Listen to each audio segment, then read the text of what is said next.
Hey there, Streakers. Here's a funny one for you. I was 5 minutes into recording the podcast for today and realized that I had selected the wrong microphone and no audio was being recorded at all. That's what Now, the reason I tell you that is because what I'm talking to you about is the wedding weekend that we had, and I think maybe a little bit of fatigue from enjoying the party may have set in just a little bit. Today, we're going to talk about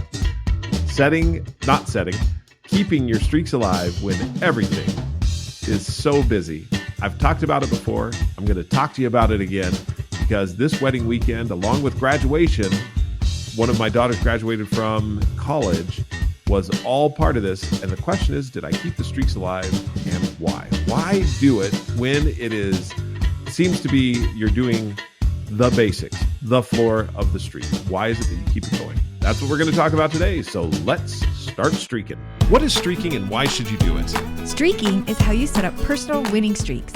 Look at who you want to be and what you need to do to become that person. This is streaking. I'm Jeff. And I'm Jamie. And we are streakers. Through 30 years of marriage and 7 children, we have learned the power of consecutive consistency or streaking. To start streaking is simple. You just follow these 3 laws. Make it laughably simple, keep a record, and join the streaking community. Streaking is your hidden superpower. With it, you will consistently progress and grow in whatever area of life you want.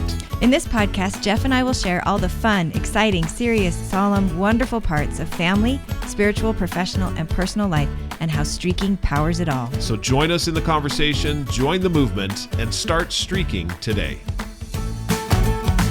Before the wedding weekend, we were in Rexburg, Idaho, at BYU, Idaho, for my daughter's graduation from college. She's been at it for a long time. Couldn't be prouder of her. It was absolutely wonderful. Up in Rexburg, if you've never been, it is a very small town. Well, not so small anymore because of BYU, Idaho that's there. However, it is pretty far up past Idaho Falls. From our home, it's about a 4-hour trip, a little less than a 4-hour trip to get up there. And it all started Thursday morning. We got up really early Thursday morning, got there just in time for a celebration or a reception that they were having for a program called BYU Pathways that my daughter is involved with. BYU Pathways is making higher education available all over the world. It is an online online opportunity for people that haven't had the opportunity to hit college. And if they didn't even graduate high school, it'll help them to graduate high school and to get ready to be accepted into college. Then from there, BYU Pathway, they can actually get a degree from Brigham Young University, Idaho. My daughter is going to start working for them. She graduated in interdisciplinary studies, has been working for BYU Pathways as an intern. She left and they asked her back into a full-time position, which wonderful. Proud of her. She did a great job. It was fun to be there to see the commencement and then the convocation. Commencement was the overall general big graduation where everyone was graduating. You probably are thinking, really? They do graduate? Yeah, graduations happen all the time. This one, because BYU Idaho is on a trimester, a trimester rather than a semester schooling process. That's the word I'm looking for. They have this graduation right before the Christmas break. It was beautiful and wonderful. If you've attended graduations before, hear a lot of hooping and hollering and everything else. This is a little bit different. These they want to maintain what was it that they said as far as they wanted to maintain the it wasn't reverence. I'm forgetting exactly the words that they use of the moment, but the dignity of it, and therefore there was applause and a lot of applause. However, not a lot of hooping and hollering. And that was different for me. I'm used to hooping and hollering. In fact, I had recorded a message for Natalia who graduated that I said, hey, I'm going to be the one yelling the loudest for you. Not true. Didn't yell at all. Graduation happened Thursday. We had the most wonderful barbecue out of a gas station. Now, I know that sounds weird. If you are in the United States and you look at gas stations and you think, how could you get barbecue out of a gas station? In fact, often it's not barbecue. It's a really disgusting looking hot dog or a taquito that's on those roller things that you're looking at going, I don't know how anyone eats that. However, they must sell them because they're always there. This is a barbecue that we've had it a couple of times before, but they are based out of a gas station. So one side's the gas station, the other side is the barbecue. Great barbecue. Tastes awesome. Brisket, pulled pork, tri-tip, just wonderful. Had that plus mac and cheese, plus they had fried pickles and waffle sweet fries. Now, the reason I'm telling you about it is because we had it between the commencement and the convocation, and that it was, one other thing I was going to tell you. My son-in-law also graduated, had no idea he was graduating, totally sprung it on us, going to the same school as Natalia, BYU, Idaho. He graduated. I was so proud of him too. It just blew us both away. That took all day Thursday. We were going all day into the evening. Then we woke up the next day on Friday, helped my daughter and her husband move out of their apartment. They've actually accepted an internship. She's got a job, so they're moving out of their apartment. We helped them. Then from there, we came down back to our house so that we could get ready for the wedding, which was happening Saturday. Did everything we needed to. I was DJing the wedding, so I had to get all the equipment ready and set up and all the playlists that I wanted to have access to and ready to go. Got all of those set up. That took us into the evening. We had to go get some tablecloths because we needed to match the tablecloths with what was happening at the venue. That took us all the way into the evening. Then Saturday morning, interestingly enough, was a little bit mellow. I woke up very early because I was a little bit anxious about what it was that I was going to be playing, making sure that I had my son's wedding, especially for his bride, that everything was set up the way that it needed to be for the DJ so that they had everything that they wanted. And the morning was a little bit mellow. In fact, Jamie and I were commenting on it and we thought, you know what? This is a little bit more mellow than the bride's side. We've had 3 daughters that have gotten married, and that was a little bit more stressful. This, a little bit more mellow. And it was great.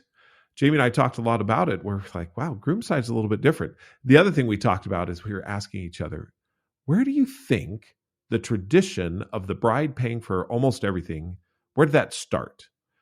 Now, I am sure that there are several internet sites that you could find this information out. I could probably Google it right now.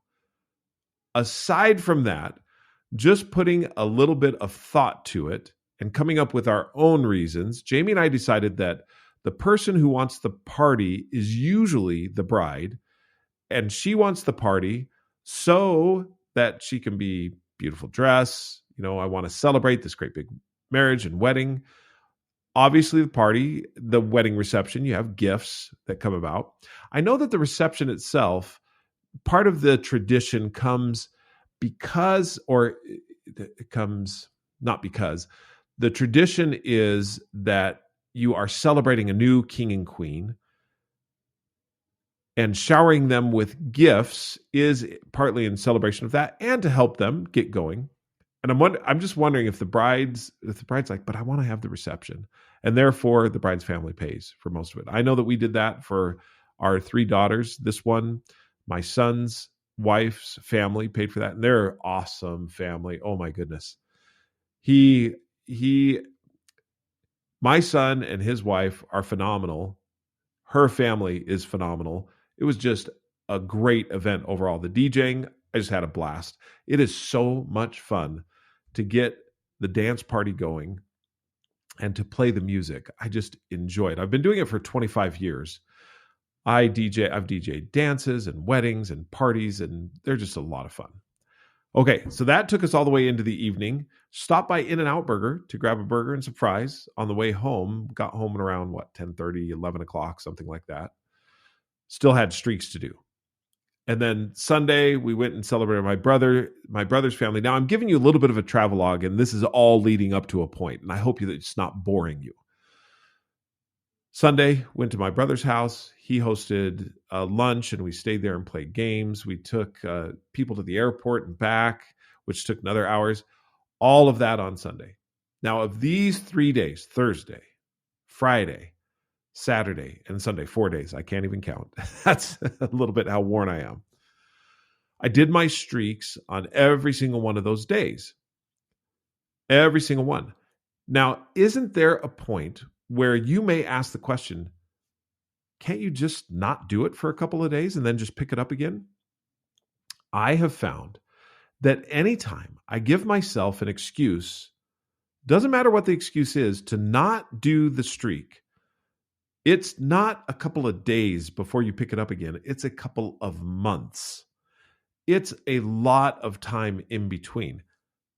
This has not been the case since I've started streaking. However, it was the case before I started streaking, in that I would do an activity, think that that activity is going to be something that I'm going to continue with, and I don't.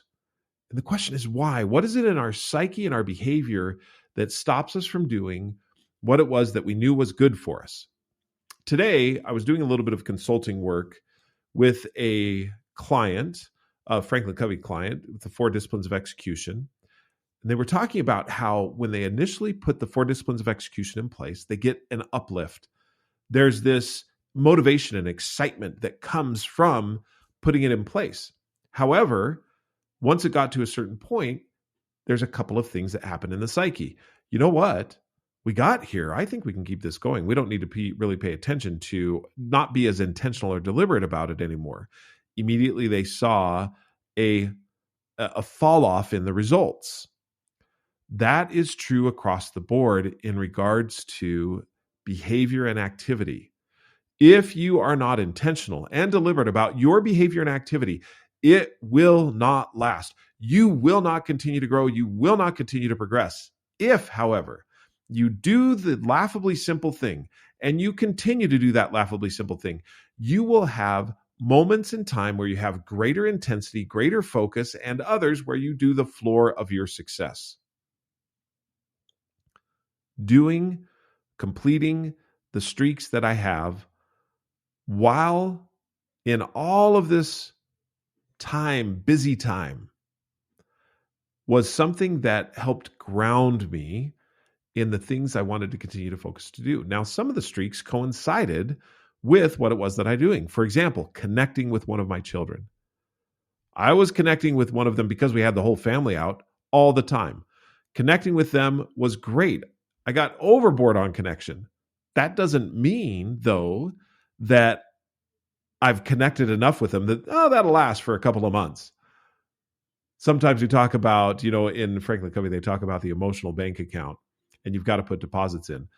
If you put consistent deposits in, that's great. But the withdrawal, what is a withdrawal? Well, a withdrawal, and by the way, whenever you withdraw from the emotional bank account of anyone, it's usually a significant withdrawal. It's not a little withdrawal. It's a big withdrawal. So depositing all the time is important to continue to maintain relationships. This weekend or 4 days was all about celebrating the accomplishments and the wedding of our children. These were great big emotional bank account deposits for us, for Jamie and I, for our children. It was so much fun. Connecting with our children, connecting with those who you love on a consistent basis builds that emotional bank account so that when there is something that you didn't plan for, that wasn't there, that you didn't really know, when that comes about, you have something to draw on. The strength of your relationship is enough that it can weather the difficult storm. Keeping your streaks alive helps you to do, not helps you to do. I'm going to come back just a little bit on that. Keeping your streaks alive, the activities that you want to do on a regular basis, keeps you growing and progressing deliberately and intentionally toward who you want to be. That's why you streak. I was, at this time of year, we're getting close to the New Year's resolutions, and I've talked about this a little bit. When you look at your New Year's resolutions, and by the way, just a little side note, we have some really cool shorts that are coming out where Talon went out and did some street interviews and talked with a lot of people about New Year's resolutions, about goal setting. And it's amazing to listen to these individuals, not being prompted by us, but just asking the questions. Talk about, for example, we asked someone, what would you recommend to someone who was starting a New Year's resolution? Make it small, share it with someone, keep track of it. All of those things. You'll see these coming out. It's amazing as you think about it. It's all about the streaking. And the streak is what helps you to sustain the behaviors of who you want to be and what you want to become. When I was talking with this client today in regards to 4 disciplines of execution and talking to them about what they needed to do, one of the critical components was sustaining behavior through time. When you sustain behavior through time, that's when you get the compound interest effect, which means you get a lot more success. However, it's small at first. It's tiny at first. It's not as noticeable at first. Over time is where it really comes into play. So in your busy time, this is a busy time of life. Why? Because you've got a lot of events, a lot of relationships that you're keeping up, a lot of people that you're contacting.